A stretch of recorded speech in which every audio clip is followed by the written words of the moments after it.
Boa noite, professor. Quem fala é o Vinícius Nogueira. E hoje eu tenho a honra aqui de estar apresentando, né, o nosso projeto do nosso grupo aqui, o Sprint 3 de Análise e Desenvolvimento de Sistemas. Eu não estou sozinho, aqui eu estou com o Henrique. Boa noite, professor. Eu sou o Henrique Davi, faço parte do grupo. E a gente ainda tem um membro muito querido, muito amado por nós, que é o Fabrício. Ele não pode estar aqui com a gente, mas ele foi parte essencial do nosso projeto. E a Isso. gente vai estar iniciando aqui a apresentação. Aqui estão os tópicos, é tudo que a gente vai estar apresentando e falando.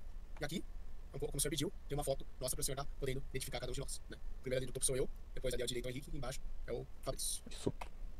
Bem, qual que foi o foco, assim, qual foi a grande questão que quando a gente estava pensando ali em um aplicativo, que a gente tentou verdadeiramente centralizar, que a gente identificou como um problema, uma causa-problema, que o nosso aplicativo ali deveria trazer uma solução, né? Quando a gente estava pensando ali em tema do aplicativo, já pelo nosso contexto, né, em que nós ali somos cristãos, a gente vem de um contexto de igreja, a gente nota ali pela nossa convivência com irmãos mesmo, com pessoas que têm ali a fé em Jesus, e tem verdadeiramente tem uma carência no conhecimento da leitura da Bíblia, tem uma carência ali no conhecimento verdadeiramente da Bíblia em si. A pessoa está na igreja, mas ela não conhece a Bíblia.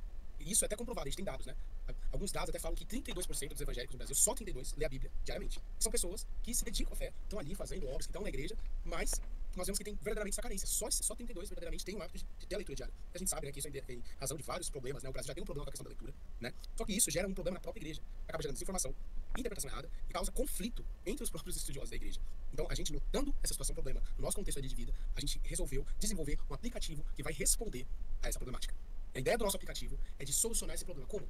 Estimulando, de maneira engajadora e informativa, o membro da igreja a ler e a pesquisar a sua Bíblia. Entender determinados pontos ali descritos. E tudo com base verdadeiramente ali da palavra de Deus. Ou seja, ele vai entrar na interface aplicativo, ele vai aprender mais de Deus, mas tudo com base na Bíblia para estimular a leitura e com base em estudos realizados por pessoas que já têm esse conhecimento. Isso vai promover, a gente, que é o nosso principal objetivo, é trazer esse interesse do cristão ali para a Bíblia, para que ele entenda que não é algo difícil, mas que ele venha se acostumar e que ainda cause uma interação na própria comunidade de fé, nas próprias igrejas, que eles venham a ter esse estímulo de estar conversando sobre a Bíblia. Então, o nosso público-alvo, o nosso cliente, a nossa clientela, é verdadeiramente as igrejas evangélicas. Né? E, em especial, os jovens que participam de grupos ali de estudos dominicais ou de células jovens. Né? Também é Isso. uma forma ali de estar atraindo esse pessoal. Bom, professor, eu sou o Henrique, eu vou falar um pouco sobre os requisitos básicos. Primeiro teria a tela de entrada, que seria o login. O aplicativo deverá solicitar ao usuário uma senha, para poder acessar o aplicativo. Desde que sejam válidas, sejam cadastradas o usuário e a senha. Caso eles não forem cadastrados no aplicativo, aparecerá no sistema uma opção de cadastre-se. E você poderá se cadastrar colocando informando seu e-mail, usuário e senha. Isso vai ficar gravado no banco de dados, aí você vai poder acessar o aplicativo. E na tela de pesquisa, onde haverá a pesquisa de um versículo direcionado ao tema, e na outra, a tela de interação, onde se apresenta o versículo e as respostas além do acesso virtual, ao assistente virtual. Passando para o próximo, os requisitos básicos não funcionais seria a usabilidade e o aplicativo não pode perder os dados preenchidos pelo usuário. Em caso de queda de internet, portanto, o mesmo deve gravar essas informações localmente.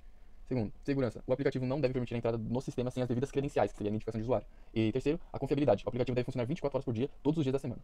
E número 4, portabilidade. O aplicativo deve funcionar nas plataformas de Android. E número 5, performance. O aplicativo tem 5 segundos para retornar uma resposta ao usuário. Caso contrário, deverá dar uma mensagem que houve algum erro. Bem, seguindo aqui o que o Henrique já está apresentado, a gente ainda tem aqui a parte de banco de dados. Para a gente iniciar aqui, a gente vai seguir aqui com o usuário. No caso aqui, um usuário vai criar um perfil e ele vai acessar N vezes essa plataforma. Ou seja, várias vezes ele vai acessar a plataforma. Depois o usuário vai conectar N vezes ali, né, com uma plataforma de login, ele vai preencher ali com o tipo de usuário, tipo de senha. Esse usuário ele vai pesquisar um tema específico dessa plataforma, e essa plataforma vai trazer esse tema, um devocional. E essa plataforma vai gerar ali, né, no momento que ele acessar esse tema, esse devocional, ela vai gerar dúvidas, né, perguntas. E essas perguntas já podem ser respondidas com as respostas frequentes, que são respostas já prontas, que a gente vai estar trazendo ali, né, pelo sistema, no banco de dados. E se por acaso ele continuar com uma dúvida, né, se ele ainda continuar com uma dúvida em relação ao versículo, em relação ao devocional, ele ainda vai ter acesso a um assistente virtual que vai responder e vai tirar essas dúvidas. E agora, eu passo aqui a palavra para o Henrique, que vai estar apresentando as interfaces gráficas. Bom, agora eu vou apresentar as interfaces gráficas e vamos começar com a tela de login. Aqui na tela de login a gente pode ver o aplicativo e o nome dele, né? E aqui, bem-vindo, nome de usuário e senha. E o login, caso houver a perca do acesso, seria a senha, a gente tem um acesso livre para você poder recuperar sua senha. E também, caso não tenha nenhum cadastro, criar uma conta. Passando para a próxima, a tela de cadastro. Aqui na tela de cadastro a gente pode ver que temos aqui o nome, e-mail e senha, que a pessoa ela vai cadastrar, que vai para o nosso banco de dados. E na próxima, nós temos a tela de pesquisa. Na tela de pesquisa que a gente pode ver, ela, como é um protótipo ainda, de um aplicativo que a gente estava elaborando, que seria uma coisa mais complexa, aqui a gente tem uma parte que seria a parte de pesquisa ali, como a gente tinha de objetivo do aplicativo, ser um aplicativo que a pessoa ela possa buscar ter mais entendimento da Bíblia, buscar ter mais conhecimento sobre ela, e até de ter, como a gente chama, de devocionais, que seria todo dia você buscar a palavra, buscar o conhecimento através dela. Então aqui a gente tem um Descubra, e aqui versículos que você pode procurar, que você quer, tipo, você tá com alguma dúvida, ou você achou tal versículo bonito, e você quer buscar mais sobre ele, então você pode clicar nessa barra, ou nós temos a parte de baixo que seria temas típicos, que são coisas que geralmente as pessoas buscam mais. Aí a gente colocou aqui raiva, medo, alegria, amor e tentação e paz. E explicando um pouco mais quando há alguma interação nessa tela, que seria você escolher o tema, algo que você estaria procurando, a gente iria para a próxima tela. E essa aqui seria a tela que a gente interagiria com ela.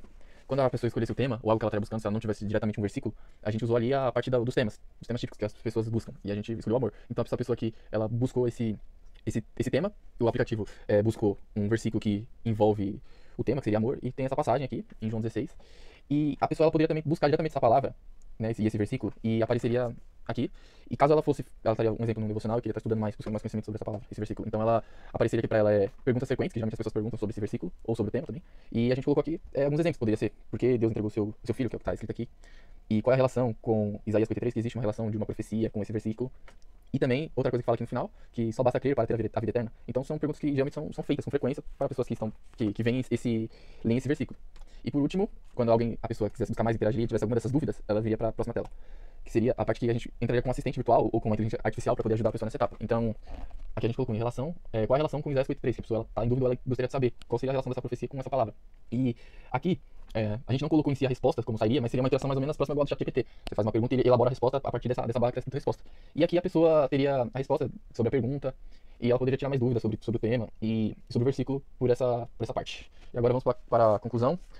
E o Vinícius vai dar uma palavrinha final. Nossa, eu quero agradecer, professor, por você ter assistido, por você ter acompanhado, ter dado todo o suporte. A gente sabe que sem o senhor não teria sido possível fazer esse projeto. Nosso objetivo mesmo é de dar continuidade e desenvolver para verdadeiramente se tornar um aplicativo efetivo que possa ajudar os outros. Eu encerro aqui minha parte, eu deixo aqui pro Henrique, se ele quiser dar uma consideração final também. Só queremos agradecer mesmo por todo o suporte e muito obrigado. Esse foi o nosso Sprint 3.